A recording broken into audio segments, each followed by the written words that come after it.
यहाँ भी आधम के देवताओं के प्रतिनिधि। ज्ञान के द्वार सभी के लिए खुले हैं विरोचन। जो योग्य होगा वो ज्ञान ले जाएगा। इस बार मैं तुम्हें जीतने नहीं दूंगा इंद्र। उसका निर्णय योग्यता करेगी।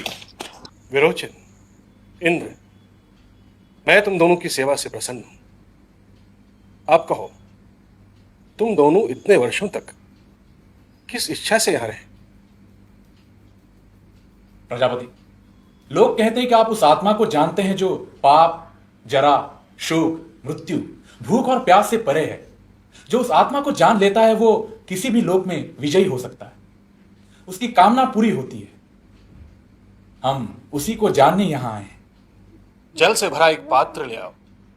अब तुम दोनों अच्छे वस्त्र पहनकर और अच्छे आभूषण पहनकर आओ और फिर जल में देखकर बताओ तुम क्या देखते। तुमने क्या देखा? हमने स्वयं को सुंदर वस्त्रों और सुंदर आभूषणों में देखा। यही आत्मा है, ब्रह्म है।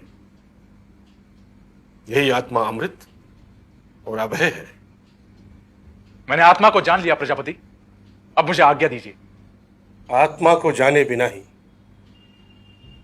उसका साक्षात्कार किए बिना ही ये दोनों चले गए।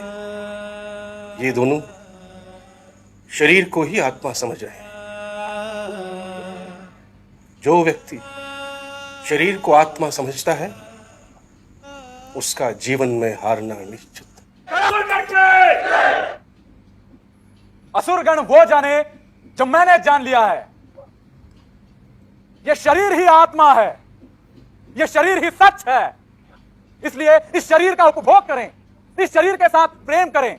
जो इस शरीर के सुखों के लिए जीता है वही इस लोक में और परलोक में, वही इस जन्म में और अगले जन्म में सुख पाता है। तुम वापस क्यों आ गए? ये सच है आचार्य की स्वप्नावस्था में शरीर अंधा है तो आत्मा अंधा नहीं होता, शरीर अपंग है तो आत्मा अपंग नहीं होता। पर फिर भी स्वप्न में वह पीड़ा भोग सकता है। ऐसे ज्ञान में मुझे कोई सार दिखाई नहीं देता। तुम ठीक ठीक सोच रहे हो इंद्र। कुछ वर्ष यहां और रहो, तब जाकर मैं तुम्हें आत्मा का इंद्र, ये सच है कि ये शरीर नाशवान है, मृत है, पर इसके भीतर अविनाशी अमृत आत्मा है।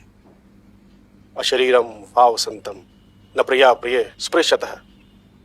ये शरीर पीड़ा, प्रिय अप्रिय, दुख और सुख की अनुभूति करता है। जो आत्मा को शरीर समझता है वो सुख दुख से बच नहीं सकता। जो व्यक्ति शरीर को आत्मा नहीं समझते वे दुख और सुख के परे निकल जाते हैं। देव और राक्षस के प्रवृत्ति में यही एक बड़ा अंतर है। राक्षस जो है भौतिक जगत की तरफ जाता है और देव प्रवृत्ति के मनुष्य जो है वो आत्मज्ञान की तरफ आगे बढ़ते हैं। उपनिषद गंगा का ये एपिसोड आप जरूर देखें। आप इसे गूगल पर सर्च करें। ये बहुत ही बेहतरीन एपिसोड है। बहुत बहुत शुक्रिया।